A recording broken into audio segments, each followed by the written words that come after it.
ஆசீர்வதித்து உங்களோடு கூட பேசுவாராங்க. ஹல்லேலூயா. எல்லாருமே சமூகத்தில் சந்தோஷமா இருக்கிறீங்க. கர்த்தர் நல்லவர். அம்மாவுடைய வார்த்தைக்கு நேராக கடந்து போவோம். இந்த வேத வாசிப்பு திட்டத்தை எத்தனை பேர் வாசித்து கொண்டிருக்கிறீர்கள்? நீங்கள் வாசிப்பீங்கன்னா புதிய ஏற்பாட்டில் நீங்கள் எந்த சுவிசேஷ புத்தகத்தை நீங்கள் வாசிப்பீர்கள்? இந்த நேரத்தில் 5வது மாதம் எந்த சுவிசேஷ புத்தகத்தை நீங்கள் வாசித்து கொண்டிருக்கிறீர்கள்?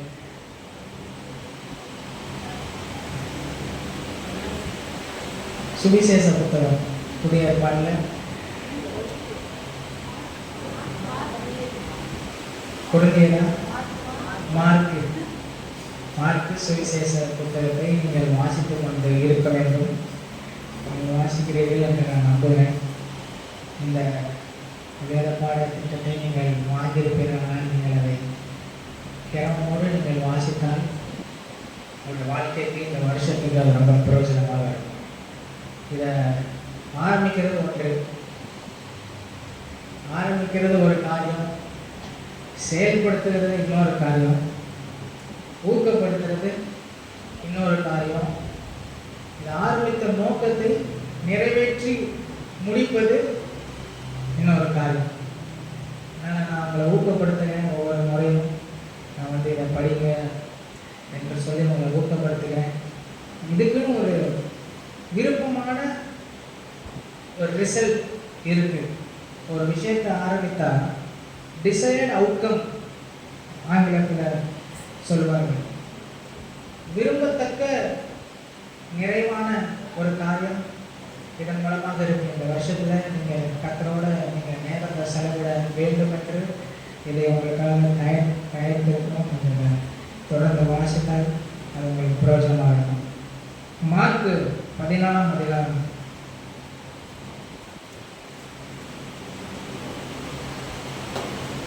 38வது வசனத்தை நான் வாசிப்போம். புதிய ஏற்பாட்டில் 70வது பக்கம், மார்க்கு 14:38. நீங்கள் சோதனைக்கு உட்படாதபடிக்கு விழித்திருந்து ஜெபம் பண்ணுங்கள். ஆவி உற்சாகம் உள்ளதுதான், மாம்சமோ பலவீனம் உள்ளது என்றார்.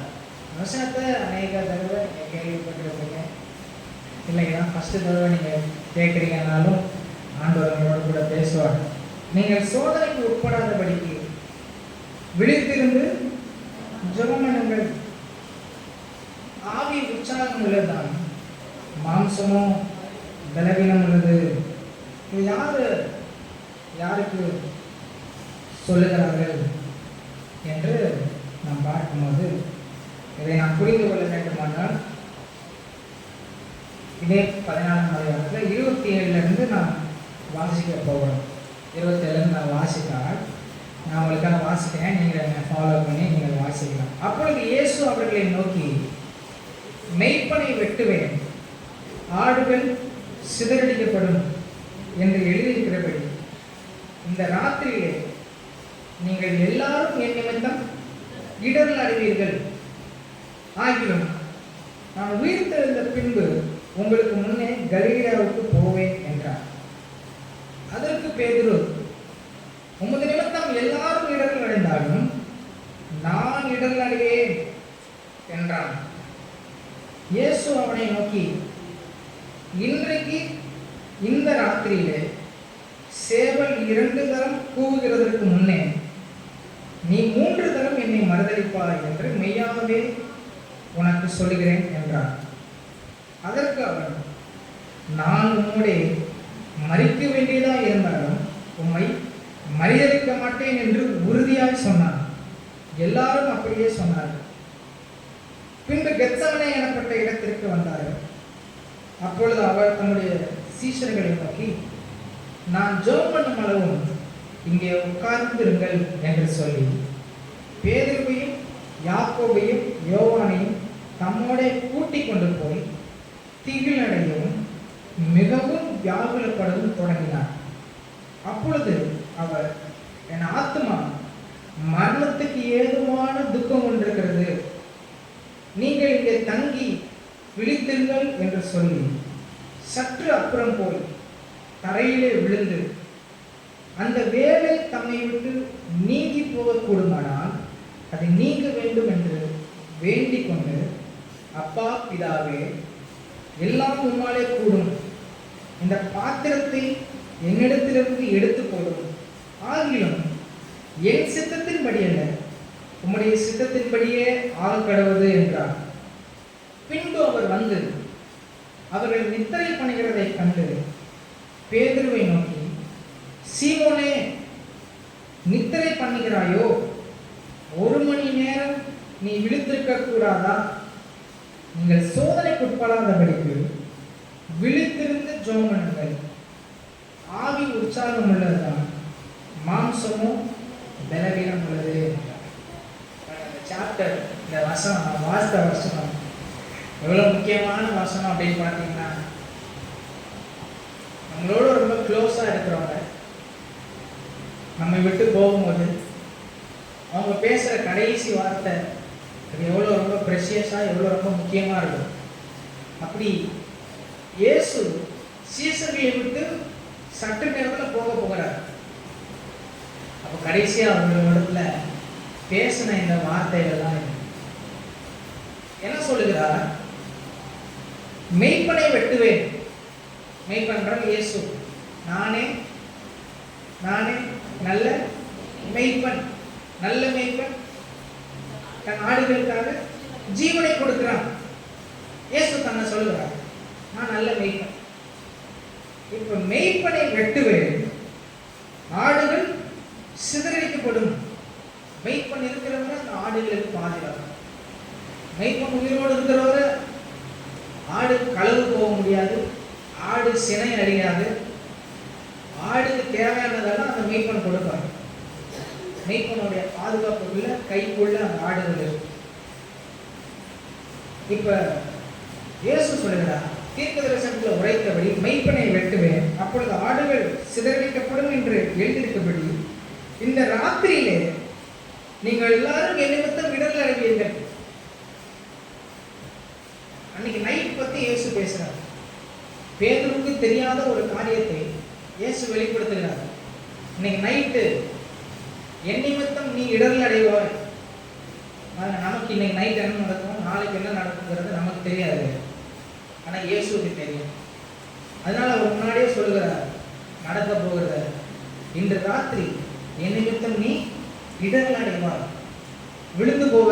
இடர்கள் அடைவா விழுந்து போவ. நீ விழுந்து போகக்கூடிய வாய்ப்பு இருக்குது என்று சொன்ன உடனே, ஆகிலும் நான் உயிர் தெழுந்த பின்பு உங்களுக்கு முன்னே கலிலேயாவுக்கு போவேன். ஆமா, மெய்ப்பன் நான் வெட்டப்பட போகிறேன், நான் மரிக்க போகிறேன், ஆனா நான் உயிர் தெழுந்து நான் உங்களுக்கு கலிலேயாவுக்கு போனேன்னு சொன்னோடனே பேதுரு என்ன சொல்லுகிறார்? ரொம்ப உற்சாகமான பேதுரு, சீஷரில் முதன்மையான பேதுரு என்ன சொல்கிறார்கள்? உமது நிமித்தம் எல்லாரும் இடர்கள் இருந்தாலும் நான் என்ன பண்ண மாட்டேன், இடர்நாடே மாட்டேன். அவருக்குள்ள ஒரு வைராக்கியம் இருந்தது. எல்லாரும் உங்களை விட்டு போனாலும் நான் உங்களுக்கு என்ன பண்ண மாட்டேன், போக மாட்டேன். யார் சொன்னா? யார்கிட்ட சொன்னாரு? இயேசு இடத்துல சொல்றாரு. அப்ப இயேசுக்கு பேதுரு இடர்கள் அடையமானா அடைய மாட்டாங்கிறது பேதுரு இயேசுக்கு நல்லா தெரியும். நம்ம நாளைக்கு கர்த்தரை எந்த அளவு விசுவாசிப்போங்கிறது அவருக்கு தெரியும்.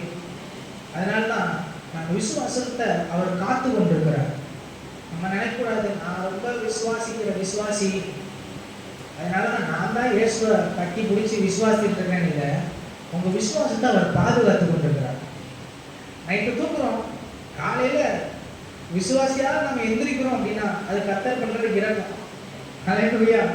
காலையில எழுந்திருக்கும் போது இயேசுவை குறித்து ஒரு விகற்பமான சிந்தனை இல்லாம, ஏன் கர்த்தரை தொழுது கொள்ளணும், ஏன் இந்த இயேசுவை நான் தெரிந்து கொண்டேன் அப்படிங்கிற எண்ணம் இல்லாம கர்த்தர் நம்மளை அவரோட கூட எழுப்பி காலையில ஆண்டவரே உங்களுக்கு ஸ்தோத்திரம்னு சொல்ல வைக்கிறாருன்னா நம்மளோட விசுவாசத்தை அவர் பாதுகாத்து கொண்டிருக்கிறார்.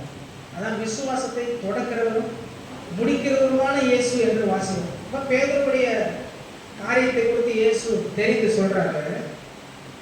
இயேசு அவனை நோக்கி, இன்றைக்கு இந்த ராத்திரியிலே சேவல் 2 தரம் கூவுகிறதுக்கு முன்னே நீ 3 தரம் என்னை மறுதலிப்பாய்.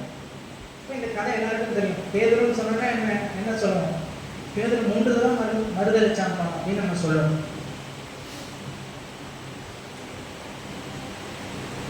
31 வாசிக்கிறோம். அதற்கு பேதுரு சொல்றாரு, நான் உன்னோட மரிக்க வேண்டியதா இருந்தாலும் உண்மை மறுதலிக்க மாட்டேன். அப்ப ரொம்ப பவர்ஃபுல்லா சொல்றாரு, பக்தியா சொல்றாரு, அன்புல சொல்றாரு, நான் மறுதலிக்க மாட்டேன், மறிச்சாலும் மறுதலிக்க மாட்டேன். உடனே பேதுரு சொன்னோடனே 11 சீசர்களும் அந்த வார்த்தை ரொம்ப நல்லா இருந்ததுனால எல்லாரும் சொன்னாங்க, ஆண்டவரே நானும் அதே போலதான், நான் மறிச்சாலும் உங்களை நான் என்ன பண்ண மாட்டேன், மறுதலிக்க மாட்டேன். எல்லாரும் அப்படியே சொன்னாங்க. 32 கெத்செமனே எனப்பட்ட இடத்திற்கு வந்தார்கள். அவர் தன்னுடைய சீசர்களை நோக்கி, நான் ஜெபம் பண்ணும் அளவும் இங்கே உட்கார்ந்திருங்கள் என்று சொல்லி 12 பேர் இருக்கிறாங்க. 12 பேரை கெத்செமனே தோட்டத்துக்கு கூட்டிட்டு போயிட்டு, நான் ஜெபம் பண்ணும் வரை நீங்க இங்க உட்கார்ந்திருங்கன்னு சொல்லி அந்த 12 பேர்ல 3 பேரை மட்டும் கூட்டிட்டு அந்த கெத்செமனேல இன்னும் ஆழமான இடத்துக்கு போறார். ஒரு சற்று தூரம் இருக்கக்கூடிய இடத்துக்கு போறார்.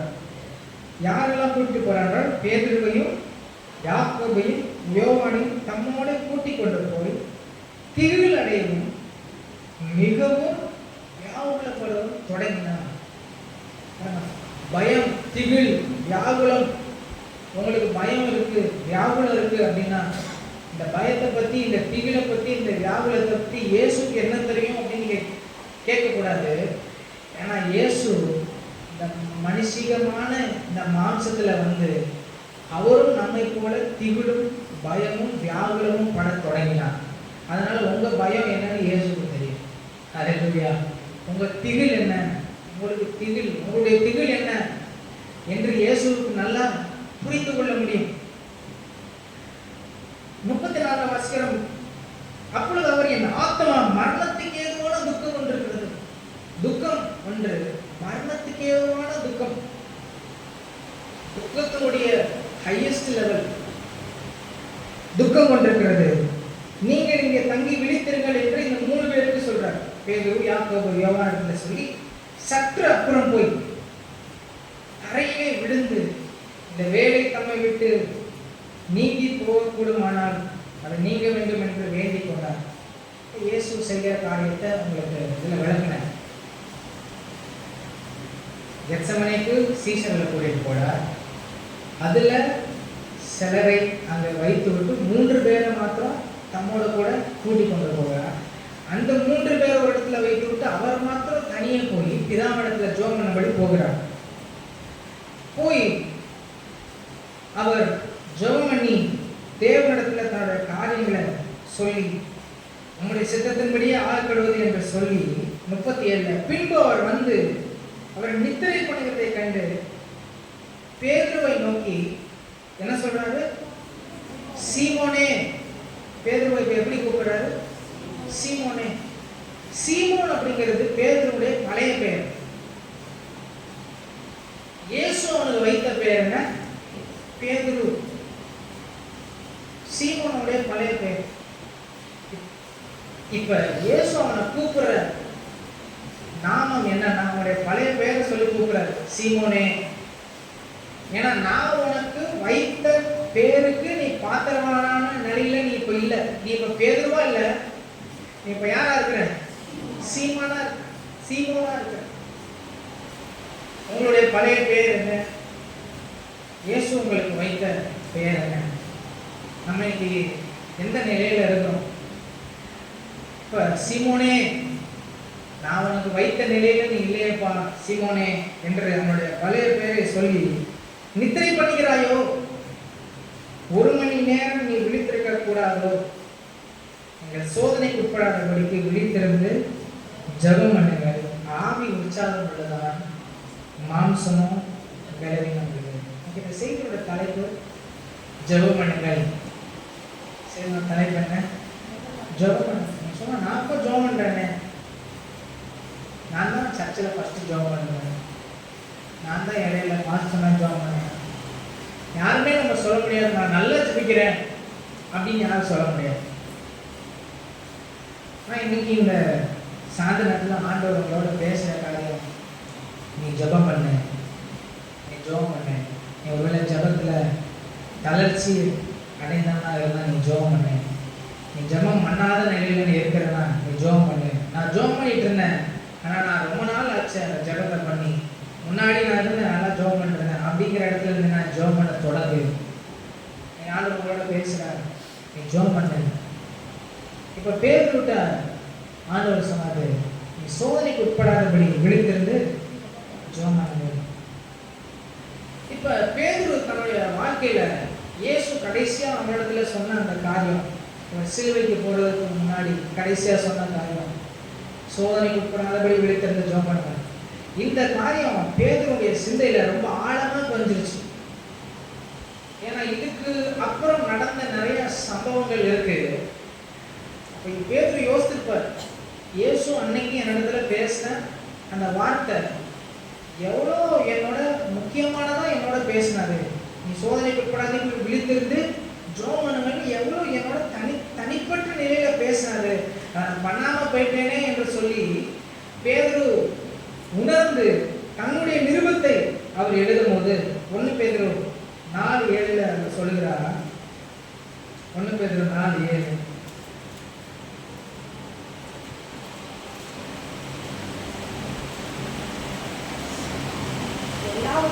எல்லாவற்றுக்கும் முடிவு சமீபமாயிற்று, ஆகையால் தெளிந்த புத்தி உள்ளவர்களாயிருந்து ஜெபம் பண்ணுவதற்கு ஜாக்கிரதை உள்ளவர்களா இருங்கள்.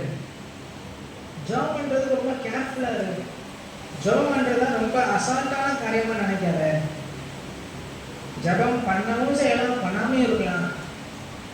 ஜெபம் பண்ணாம இருந்தா என்ன அப்படிங்கிற நிலையில இருக்காதீங்க. ஜெபம் பண்ணுறதுக்கு ஜாக்கிரதையா இருங்கள். இது பேதுரு தன்னுடைய வாயினாலே சொல்ற காரியம். எல்லாவற்றுக்கும் முடிவு சமீபமாயிற்று, ஆக தெளிந்த புத்தி உள்ளவர்களாக இருந்து ஜெபம் பண்ணுகிறதற்கு ஜாக்கிரதை உள்ளவர்களாக இருங்கள். பார்த்துருப்போம், இந்த ஈவி போர்டில், எலக்ட்ரிசிட்டி போர்டில் போட்டிருக்காங்க, என்ன போட்டிருக்காங்க? ஜாக்கிரதை, கேர்ஃபுல்லா இரு, ஆபத்து இருக்கு, ஜாக்கிரதையா இரு என்று சொல்றது போல பேதுரு தன்னுடைய வாயினாலே தன்னுடைய வாழ்க்கையில் உணர்ந்த ஒரு அனுபவத்தின் அடிப்படையில் அவர் இந்த வசனங்களை எழுதுகிறார். ஜெபம் பண்றது ரொம்ப ஜாக்கிரதையா இருக்கணும், முடிவு சமீபமா இருக்கிறது. என்ன அந்த முடிவு?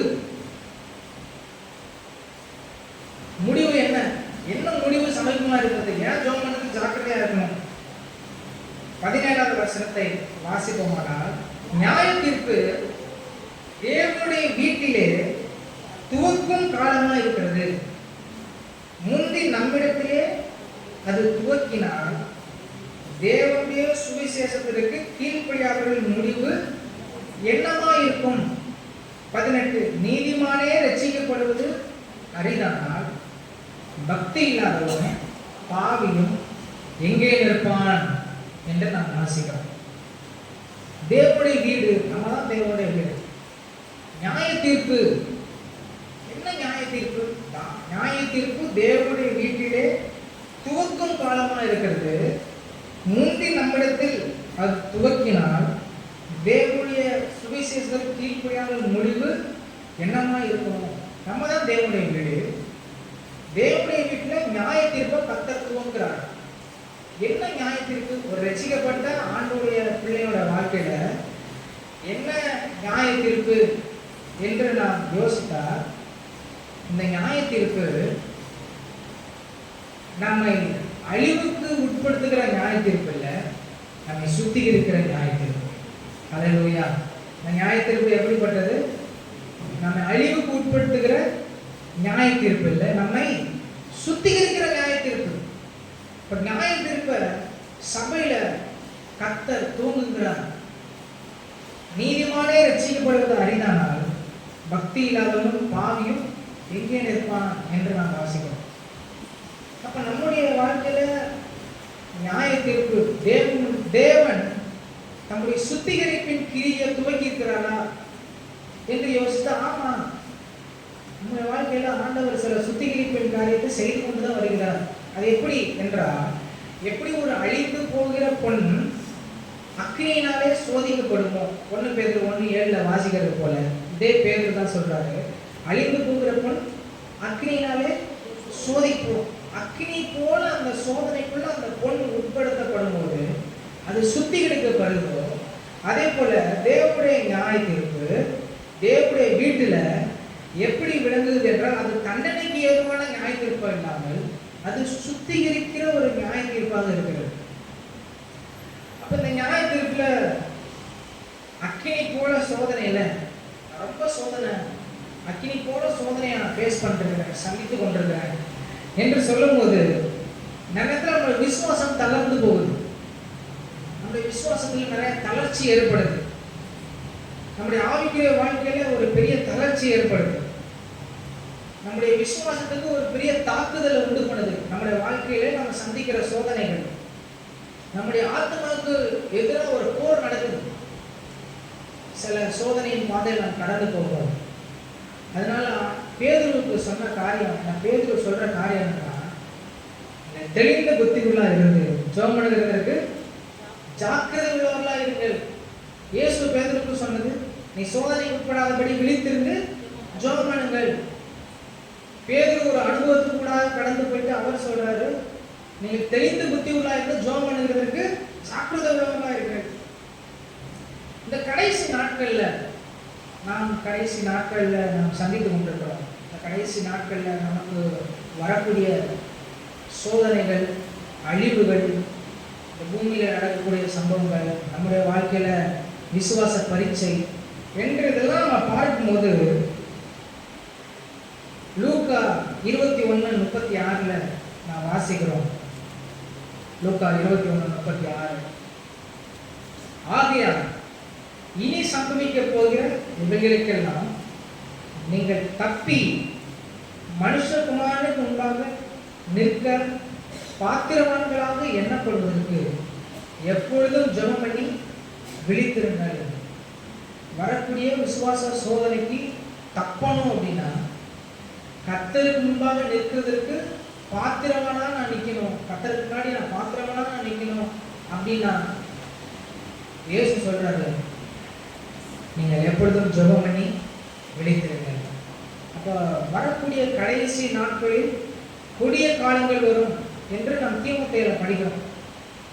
அப்போ ஒரு கடைசி கொடிய காலத்துக்குள்ள, ஒரு சோதனை நாட்களுக்குள்ள நம்முடைய விசுவாசம் தளர்ச்சி அடைவதற்கும், நம்முடைய ஆரோக்கிய வாழ்க்கையில நம்முடைய விசுவாசத்தை விட்டு நாம் விலகி போறதுக்குமான நிறைய சூழல் நம்முடைய வாழ்க்கையில வரும்போது வேதம் சொல்லுகிறது, நீ அதுல தப்ப வேண்டுமானால் என்ன பண்ணணும்?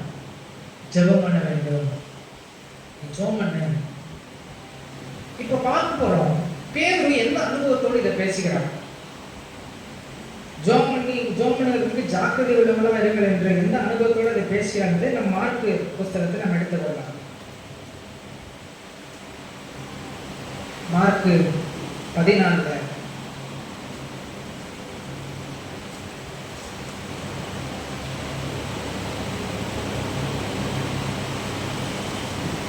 பேதுருடைய நிலை ஜெபம் பண்ணாமல் இருந்ததுனால அவனுடைய நிலை, கர்த்தர் அவனை அழைத்த நிலையிலிருந்து அவன் எப்படி சரிந்து கொண்டே வருகிறான் என்று நாம் மார்க்கு 14 நாம் வாசிக்க முடியும். நாம் வாசித்தது போல ஆண்டவர் பேதுருவை அழைக்கும் போது சீமோனே என்று சொல்கிறார், பேதுரு என்று சொல்லாமல்.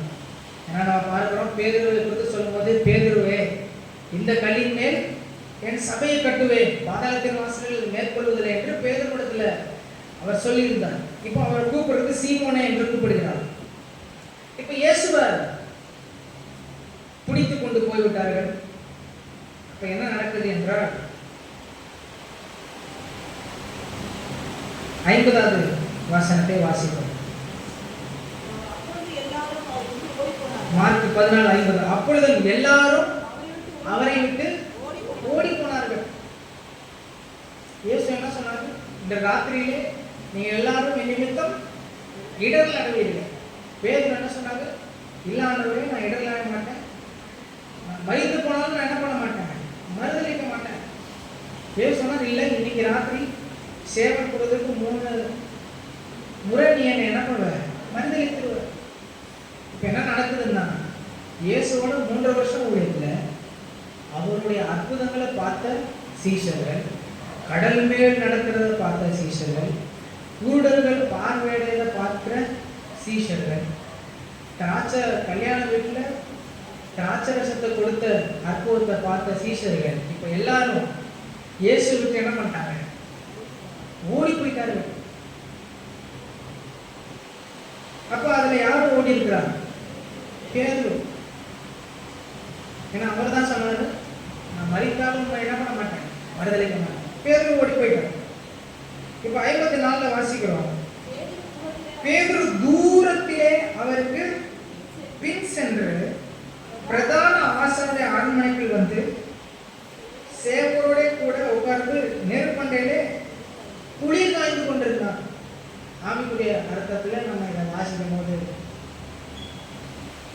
இயேசுவோட ரொம்ப நெருக்கமா இருந்த பேதுரு, இயேசு எங்க போனாலும் அவரோட கூட வருவார். இயேசு எப்போதும் கூட்டிட்டு போற அந்த 3 பேர், அதுல பேதுரு ஒரு முக்கியமான நபர்.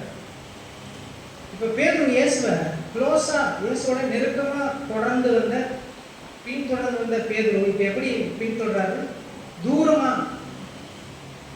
ஜெபம் பண்ணாம இருந்தா நம்ம இயேசுவுக்கு தூரமா போயிடும். இப்ப பேதுரு தூரமா அவரை பின்பற்றி வந்து என்ன செய்கிறார் என்று பார்த்தா, சேவரோட உட்கார்ந்து நெருப்பண்டையிலே குளிர் காய்ந்து கொண்டிருந்தார். ஜெபம் பண்ணாம இருந்தா, அனலா இருந்த பேதுரு இப்ப அனல்லாம் போய் இப்ப என்ன பண்றாரு, குளிர் காய்ந்து கொண்டிருக்கிறார். ஜெபம் இல்ல நம்ம வாழ்க்கையில. எப்பமா ஜெபம் பண்ண, போன ஞாயிற்றுக்கிழமை நான் ஜெபம் பண்ணேன், போன வீட்டு கூட்டத்துல நான் வந்து ஜெபம் பண்ணேன், நான் ரட்சிக்கப்பட்ட கொஞ்ச நாள் நான் ஜெபம் பண்ணிட்டேன் அப்படின்னா நம்மளோட வாழ்க்கையில இயேசுவை நம்ம ரொம்ப நெருக்கமா வைத்திருக்க மாட்டோம். இயேசு அங்கதான் இருப்பாரு, ஆனா நம்ம அவரை விட்டு தூரமா இருக்கும். நீ அனலா இருந்தியே, ஆண்டவர் மேல அவ்வளவு அன்பா இருந்தியே, இப்ப அனல்லாம் போய் இப்ப குளிர் காய்ந்து கொண்டிருக்கிற நிலைமை ஆயிடுச்சு. ஆண்டவர் ஒரு சபைக்கு சொல்றாரு, நீ அனலாயாவது இல்ல குளிராயாவது இரு, இல்ல நான் வாந்தி பண்ணி போடுவேன் அப்படியே அந்த சபைக்கு சொன்னது போல அவருடைய அனல் கர்த்தர் மேல் கொண்டிருந்த அந்த பற்று அது தண்ணீர்த்து போனதை நாம் பார்க்க முடியும். இப்ப அடுத்து வாசிக்கிறோம் 66 அத்தருணத்திலே பேதுரு கீழே அரண்மனை முற்றத்தில் இருக்கையில் பிரதான ஆசாரிய வேலைக்காரரில் ஒருத்தி வந்து குளிர் வாய்ந்து கொண்டிருக்கிற பேதுருவை கண்டு அவனை உற்று பார்த்து, நீயும் நசரேயனாகிய இயேசுவோட இருந்தாய் என்றார். இதுக்கு முன்னாடி பேதுரு நான் இயேசுவோட இருந்தேன் அப்படின்னு சொன்னா அது அவருக்கு ரொம்ப பெருமையான விஷயம். இயேசுவோட இவர் கூட இருக்கிறவர் இருப்பார். இப்ப ஆமா நான் இயேசுவோட தான் இருந்தேன் அப்படின்னு சொன்னா என்ன நடக்கும், இயேசுவை பிடிச்சது போல இவனை என்ன பண்ணிடுவாங்க, பிடிச்சிட்டு போயிடுவாங்க. இப்ப கேட்கிறாங்க, நீயும் நசரேயனாகிய இயேசுவோட இருந்தாய் அப்படின்னு அந்த அம்மா சொல்றாங்க. அதற்கு அவன், நான் அறியேன், எனக்கு தெரியாது, இயேசுன்னா யாருன்னு தெரியாது, நான் அறியேன், நீ சொல்லுகிறது எனக்கு தெரியாது என்று மறுதலித்து வெளியே வாசல் மண்டபத்துக்கு போனான். அப்பொழுது சேவல் கூவிற்று. அடுத்த சம்பவம் பார்க்கும்போது வேலைக்காரி 69 வேலைக்காரி அவனை மறுபடியும் கண்டு, இவன் அவர்களில் ஒருவன் என்று அருகே நின்றவர்களுக்கு சொன்னார். பேதுருவும் உங்களோட இருந்ததை நான் பார்த்திருக்கேன், ரொம்ப தைரியமா நிற்பாரு என்று சொன்ன பேதுரு சொல்றாரு, அவன் மறுபடியும் மறுதலித்தான். சற்று நேரத்துக்கு பின்பு மறுபடியும் அருகே நிற்கிறவர்கள் பேதுருவை பார்த்து, மெய்யாகவே நீ அவர்களில் ஒருவன், நீ கலிலேயன், உன் பேச்சு அதற்கு ஒத்திருக்கிறது. 3வது தடவை சொல்றான், உண்மையிலே எனக்கு தெரியும், உன் பேச்சே எனக்கு தெரியுது, கலிலேயன் தான், இயேசுவோடு இருந்த ஒரு கூட்டத்தில் ஒருவன் தான் என்று சொன்ன உடனே அதற்காக நீங்கள் சொல்லுகிற மனுஷனை அறியேன் என்று சொல்லி சபிக்கவும் சத்தியம் பண்ணவும் தொடங்கினான். உடனே சேவல் இரண்டாம் தரம் கூவிச்சு. ஆண்டவருக்கு அடுத்தடுத்து நம்முடைய வாழ்க்கையில நடக்க போகிற நிகழ்வுகள் எல்லாம் ஆண்டவருக்கு கிளியர் பிக்சரா தெரியும். உங்களுடைய வாழ்க்கையில அடுத்த வாரம், இந்த வாரம், அடுத்த மாதம், அடுத்த வருஷம் என்ன நடக்குங்கிறத ஆண்டவருக்கு ரொம்ப கிளியர் பிக்சரா தெரியும். வரக்கூடிய சோதனையில தப்பி கர்த்தருக்கு முன்பாக நிற்க பாத்திரவான்களா இருக்கணும்னா இயேசு நமக்கு சொல்லிக் கொடுக்கிற காரியம், நீ விழித்திருந்து நீ ஜெபம் பண்ணு. அல்லேலூயா. பேதுரு கற்றுக்கொண்ட ஒரு முக்கியமான பாடம், பேதுரு அவரோட லைஃப்ல கற்றுக்கொண்ட முக்கியமான பாடம். 3 தடவை மறுதலிக்கிறார். சேவல் இரண்டாவது தடவை கூவிற்று. அப்பொழுது நீ என்னை 3 தடவை மறுதலிப்பாய் என்று இயேசு தனக்கு சொன்ன வார்த்தையை பேதுரு நினைவு கூர்ந்து மிகவும் அழுதான். என்ன மாதிரி அவர் யோசித்து அழுதுருப்பாரு. ஆண்டவர், உண்மை நான் மறுதலிச்சிட்டேனே, உண்மை நான் அறியேன்னு சொல்லிட்டேனே, நான் உமக்காக நிற்பேன்னு நான் சொன்னேனே, என்ன சூழல் வந்தாலும் நான் உமக்காக நான் நிற்பேன்னு நான் பேசினேனே, ஆனா எனக்கு வந்த சோதனை இல்லை, நான் மறுதலிச்சிட்டேனே அப்படின்னு சொல்லி நான் மத்தேயுல வாசிக்கும்போது அவன் மனங்கசந்து அழுதான் என்று வாசிக்கிறோம். மனங்கசந்து அழுதான். பேதுரு யூதாசை போல நாண்டு கொண்டு செத்திருந்து போயிருந்திருக்கலாம்.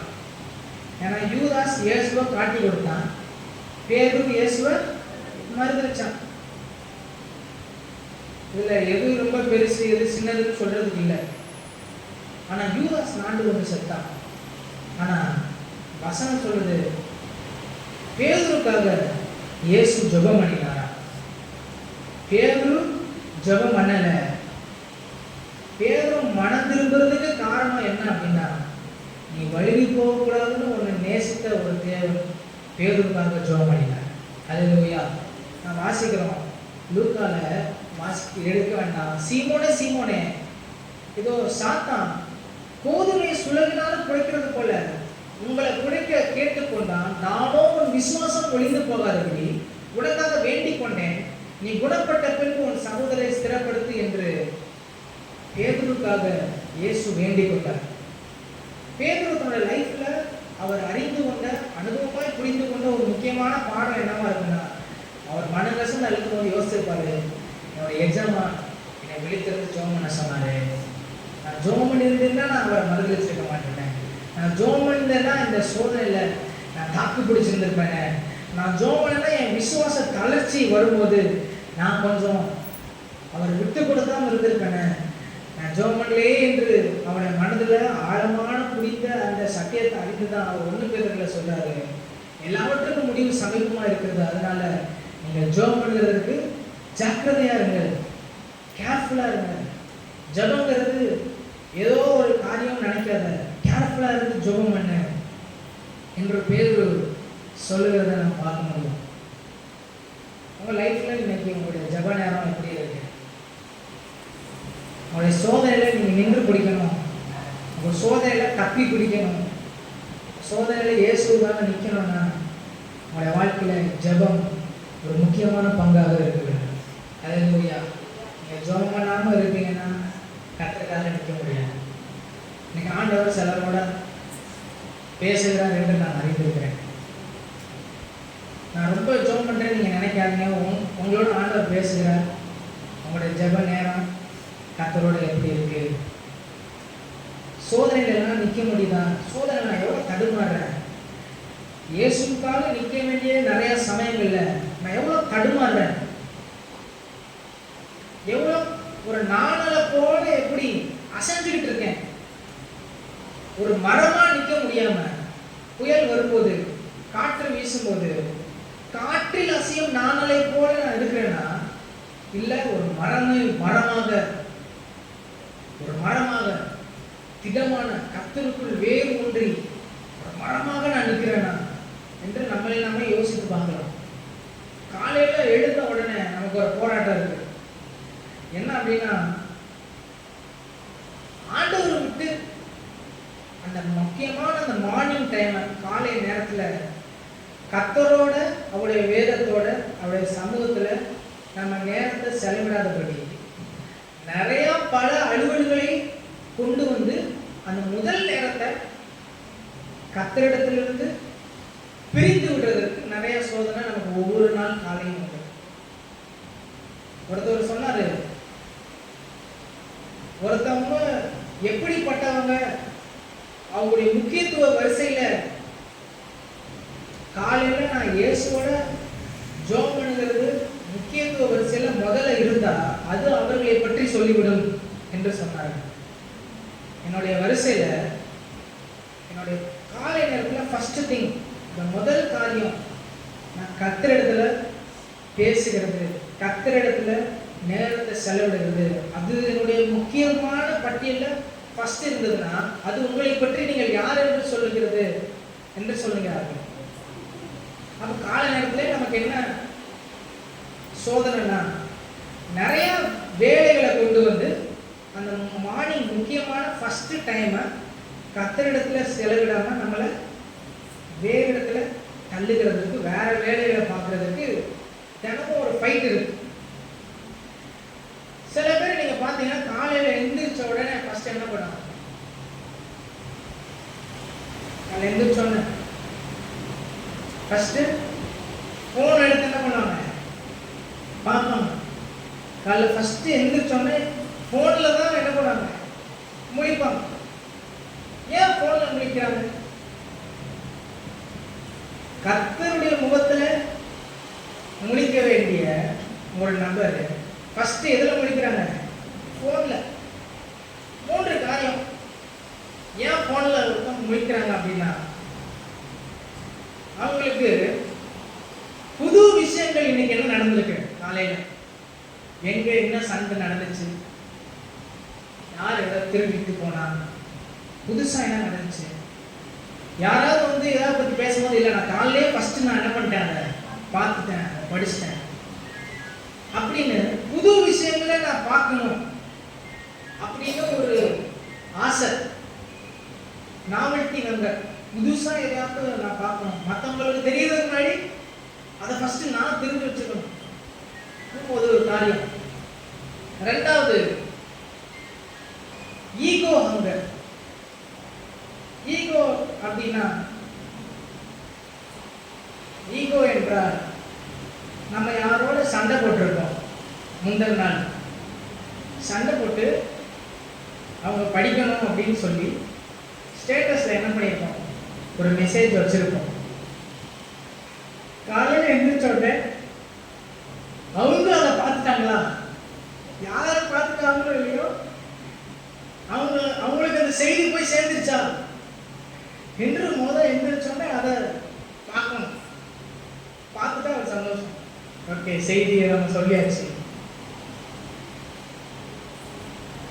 இல்லைன்னா ஏதாவது ஒரு காரியத்தை நான் இப்படி பண்ணிருக்கிறேன் அப்படின்னு ஏதாவது ஒரு காரியத்தை போட்டுட்டு அதை எத்தனை பேர் லைக் பண்ணியிருக்கிறாங்க, நம்ம எத்தனை பேர் மதிக்கிறாங்க, சமுதாயத்தில் நமக்கு எவ்வளோ மதிப்பு இருக்குங்கிறத காலையில் நம்ம அதை தெரிஞ்சுக்கிட்டாதான் நம்ம அந்த நாளையே என்ன பண்ண முடியும், ஒரு உத்வேகத்தோட நம்ம தொடர முடியும்னு சொல்லிட்டு எடுத்த உடனே யார் நம்மளை எப்படி மதிக்கிறாங்க, எத்தனை பேர் நமக்கு லைக் கொடுத்துருக்குறாங்க என்கிற ஒரு ஹங்கர், ஒரு ஆசை.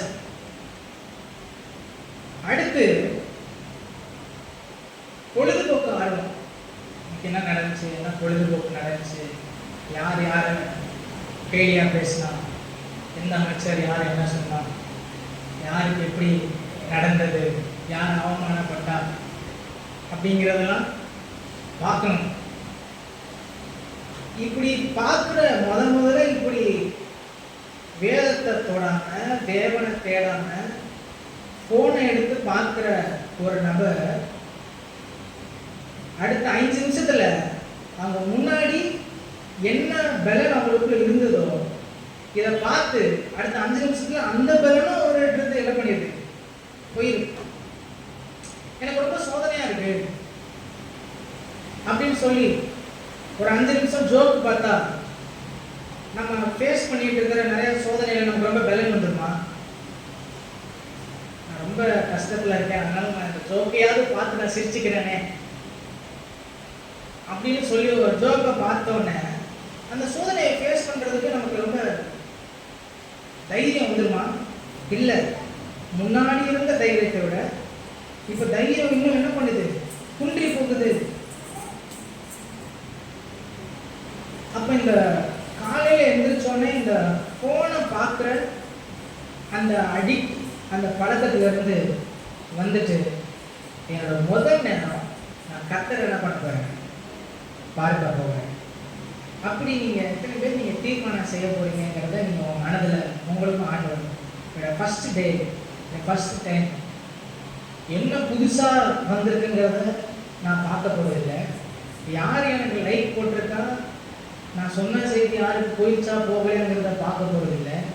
என்ன பொழுதுபோக்கு இன்னைக்கு நடந்துங்கிறத பார்க்க போகிறதில்லை. அது எல்லாத்தையும் ஓரம் கட்டி வச்சுட்டு நான் முதல்ல இயேசுவை பார்க்க போகிறேன். இயேசுவை எப்படி பார்க்குறது? இந்த வேதத்தின் மூலமாக இயேசுவை பார்க்குறேன். அல்லேலூயா. நான் நேரத்தில் சில சோதனை வரும். அதனால் நான் என்ன பண்ணுவேன், இந்த ஃபோனை இப்படி இருந்தால் கூட சோதனைக்கு சொல்லிட்டு சில இடத்துல இப்படி வச்சு நான் தள்ளி பைபிள் படிச்சுட்டு இருப்பேன். அப்போ டக்குனு ஒரு சவுண்ட் கேட்கும். ஒன்றும் மனதினம் என்ன நடந்துச்சு அது பார்த்தா யாரோ ஒரு மெசேஜ் எங்கேயோ ஒரு கம்பெனி யாரோ சொல்லியிருந்துருக்கலாம். நம்ம மனதை அப்படி போகுது. அதனால ஃபோனை அப்படியே கவுத்தி போட்டு ஓரமாக வச்சுட்டு என்னுடைய மார்னிங், என்னோட முதல் நேரம் அது கத்தருக்கு அப்படின்னு உங்களுடைய முதல் மணி புள்ளிகளை நீங்கள் ஜாப் பண்ணுறதுக்கு ஒப்பு கொடுங்க. அந்த நாள் சோதனைகள் வந்து கத்தரமுடைய பாதுகாங்க. அல்லேலூயா. அப்போ என்னுடைய பகல் நேரத்தில், காலை பொழுதுல, முதல் மணி நேரத்தில் என்ன என்னுடைய விருப்பமாக இருக்கணும்னா, ஆண்டவரே இந்த நாள் உங்களுடைய பரிசுத்த ஆவியினாலே நிரப்பும் ஆண்டவரே, உங்களுடைய அன்புனால என்ன நிரப்பும் ஆண்டவரே, காலையில் எந்திரிச்சு சொன்னேன் உங்களுடைய வல்லமையினால உங்களுடைய அன்புனால என்ன நிரப்பும் ஆண்டவரே. இந்த நாளுடைய வேலைகளை செய்வதற்கு ஒரு உற்சாகத்தின் ஆவியை எனக்கு தாரும் ஆண்டவரே. நீங்க என்ன வேலை கூட நீங்க செய்து கொண்டிருக்கலாம். அந்த நாளுடைய வேலையை நான் சோம்பல் இல்லாம நான் பலனா செய்யறதுக்கு ஒரு உற்சாகமான ஒரு ஆவியை எனக்கு தாரும். நான் நற்கிரியைகளை செய்யறதுக்காக நீங்க எனக்கு ஜீவனை கொடுத்திருக்கிறீங்க. இந்த நாளில் நிறைய நல்ல காரியங்களை செய்யறதுக்கு எனக்கு பலன் கொடுத்திருக்கிறீங்க. அதை இந்த நாளை நான் நிறைவேற்றி முடிக்கிறதுக்கு ஒரு பலனை தாரும் ஆண்டவரே. உங்களுடைய முதல் மணி நேரத்துல ஆண்டவர்களை கேட்க வேண்டிய விண்ணப்பங்கள், ஆண்டவரே இந்த நாள் எனக்கு எவ்வளவு பெரிய சவாலை கொண்டு வந்தாலும் அதை சந்திக்கக்கூடிய ஒரு பலனை எனக்கு தாரும் ஆண்டவரே. இந்த நாளில் நான் சவால்களை சந்திக்க நேரிடும். ஏன்னா அன்றைக்கு அது இதன் பாடு உண்டு. இந்த நாள் நான் சவாலை ஃபேஸ் பண்ண, சேலஞ்சஸை ஃபேஸ் பண்ண என்னை நம்முடைய பலத்தினால எனக்கு நிரப்பும் ஆண்டவரே. காலை முதல் மணி நேரத்தில் அவரிடத்துல நான் செய்கிற அந்த விண்ணப்பம், இந்த நாளில் நான் மகிழ்ச்சியா என்னுடைய காரியங்களை நான் நிறைவேற்றி முடிக்கவும், அந்த மகிழ்ச்சியை மற்றவரிடத்துல நான் பகிரவும் எனக்கு நீ உதவி செய்ய ஆண்டவரே. என் மகிழ்ச்சியை நான் பகிரணும். காலையில் நான் போகும்போதே நான் ஒரு சோகமான நிலையில் இருக்கக்கூடாது. உங்களுடைய மகிழ்ச்சியினால என்னை நிரப்ப ஆண்டவரே. உங்களுடைய மகிழ்ச்சியை நான் மற்றவர்களை பகிர எனக்கு உதவி செய்யும். இந்த நாளில் நான் யாரை சேவிக்கலாம்? ஏன்னா வேதத்தில் பார்க்கிறோம், மனுஷகுமாரன் ஊழியம் கொள்ளும்படி வராமல் ஊழியம் செய்யும்படி வந்தார். அப்ப இந்த நாள்ல என் ஊழியம் யாருக்கு இருக்கு? இந்த நாள்ல நான் யாருக்கு ஊழியம் செய்யணும், யாருக்கு நான் உதவி செய்யணும் என்பதை எனக்கு விளங்க பண்ணி என்னை நடத்த மாட்டேன். இப்படி உங்களுடைய மார்னிங் டைமை நீங்க ஆரம்பிச்சா, உங்களோட காலை முதல் நேரத்தை கர்த்தரோடு பேசி ஆரம்பிச்சா, அதனால் எவ்வளவு ஆசீர்வாதமா இருக்கும். உங்களுடைய வல்லமையினால நான் நிரப்ப மாட்டேன். உங்களுடைய விசுவாசத்தின் ஆவியை தந்து இந்த நாள்ல நான் செய்ய வேண்டிய வேலையை உற்சாகமாக செய்து முடிக்க எனக்கு உதவி செய்ய மாட்டேன். எனக்கு என்னை மகிழ்ச்சியாக நிரப்பி இந்த மகிழ்ச்சியை மற்றவர்களுக்கு நான் பகிர்ந்து கொள்ள எனக்கு உதவி செய்யும். இந்த நாள்ல எனக்கு வர சவால்களை நான் சந்திக்க எனக்கு பலன் தாரும். இந்த நாள்ல நான் சிலருக்கு ஊழியம் செய்ய, சிலர் தூக்கி விட, என்ன ஊழியத்தை அவர்கள் செய்யணுமோ அதை விளங்க பண்ணுவோம்.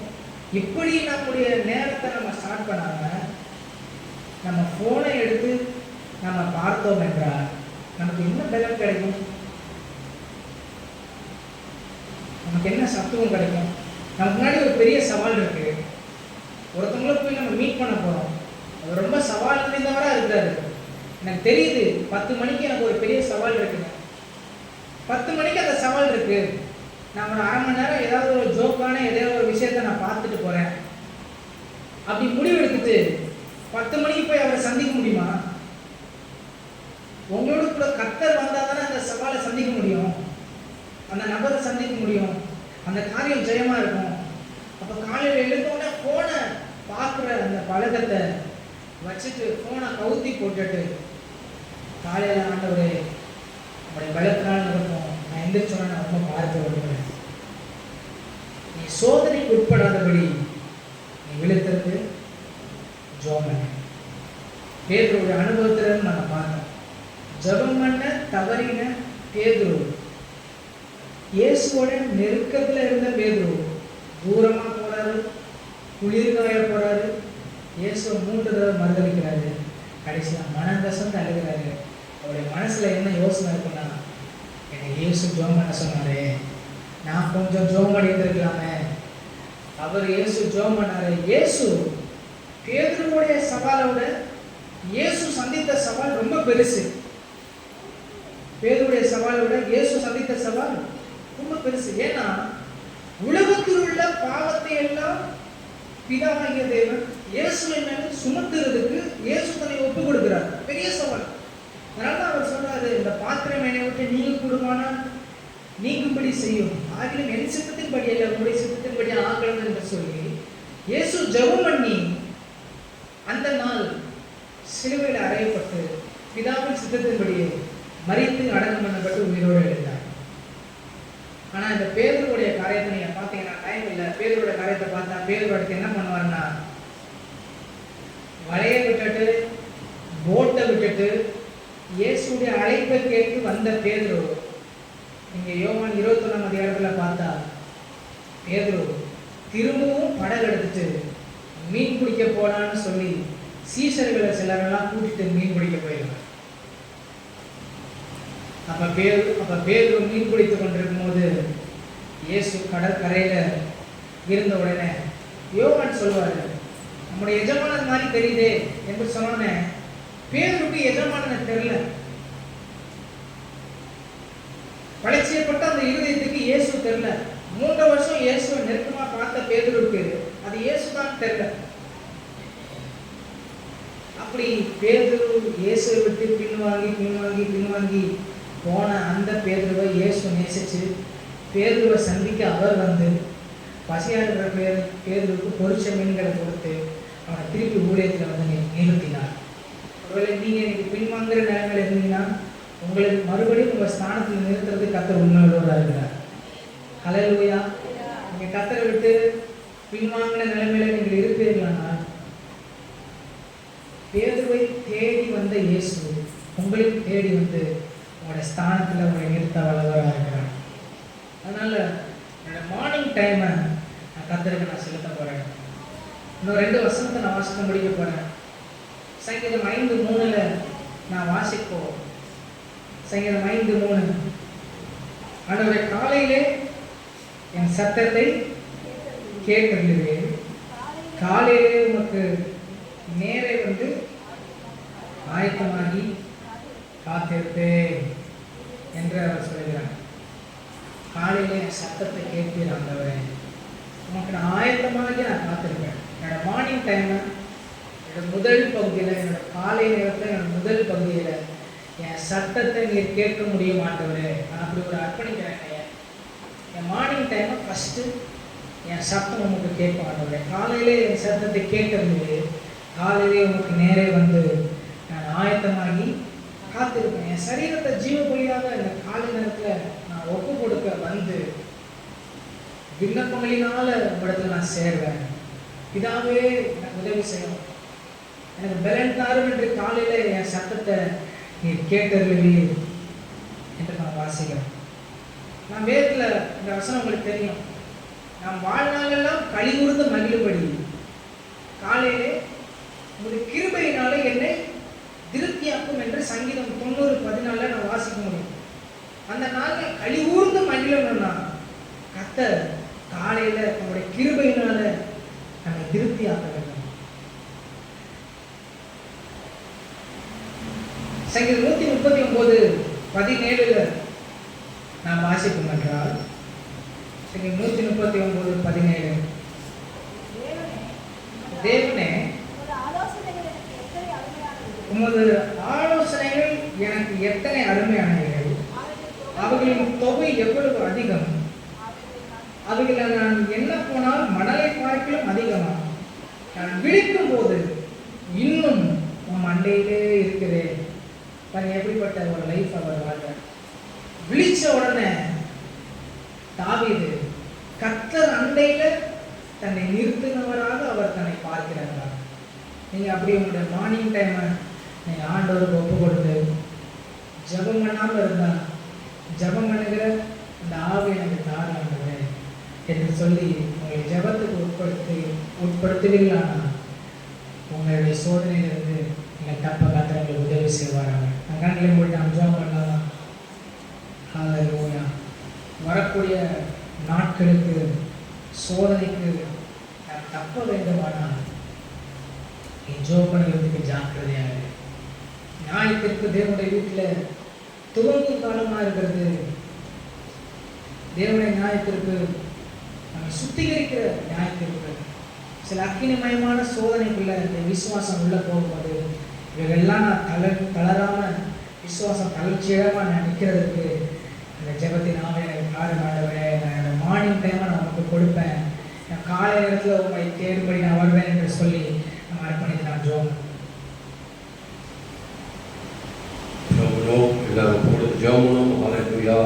நன்றி ஆண்டவரே, நன்றி ஆண்டவரே. சோதனைக்கு கூடாதபடிக்கு விழித்திருந்து ஜோமன்னு சொல்லி பேருக்கு எச்சரிக்கை கொடுத்தார் ஆண்டவர். ஹல்லேலூயா. ஆக எங்களுடைய வாழ்க்கையில் சோதனை உண்டு. சோதனையை தாண்டி தான் மற்ற காரியத்தை சந்திக்க வேண்டும். ஹல்லேலூயா. கிறிஸ்தவ வாழ்க்கை என்பது சோதனை நிறைந்த வாழ்க்கை. ஆனால் இது முக்கியமான காரியம். மேற்கொள்ள பார்த்தால் ஜெபம் ஒன்றுனால தான் முடியும், ஜெபத்தினாலே மாத்திரம்தான் முடியும்.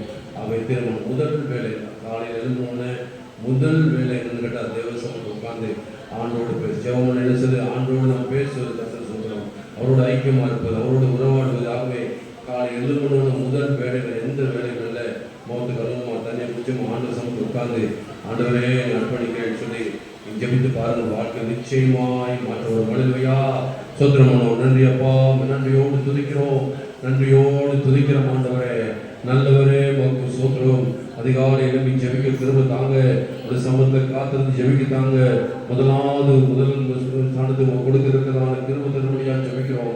வேதம் சொல்லுகிறதே, முதலாவது தேவன் ராஜ்யத்தை நீதி தேடணும் சொல்லுகிறதே, உண்மை தேடும்படியான திரும்ப தரும்படியாக ஜெபிக்கிறோம். இந்த உலகத்தில் எத்தனை விதமான காரியங்கள் ஆனாலும் நீர் முதல்வானவர் ஐயா. உம்மாலே ஆகாத காரியம் ஒன்றுமே இல்லையா. உடைய சமூகத்தை காத்திருந்தால் நிச்சயம் ஜெயம் உண்டு, அவன் சாதிக்க முடியுமானவரே. உடைய சமூகத்தை காத்திருந்த அத்தனை பேரும் சாதித்திருக்கிறானவரே. அந்த கிருபை எங்களுக்கு தரும்படியாக ஜெபிக்கிறோம். உடைய சமூகத்தை காத்திருந்து ஜெபிக்கத்தக்கதான கிருபை எங்களுக்கு தரும்படியாக ஜெபிக்கிறோம். எங்களுடைய தாழ்த்துக்கிறோம், உடைய பார்க்க வைக்கிறோம் ஐயா. நன்றி ஆண்டவரே, நன்றியோடு துதிக்கிறோம். நன்றி.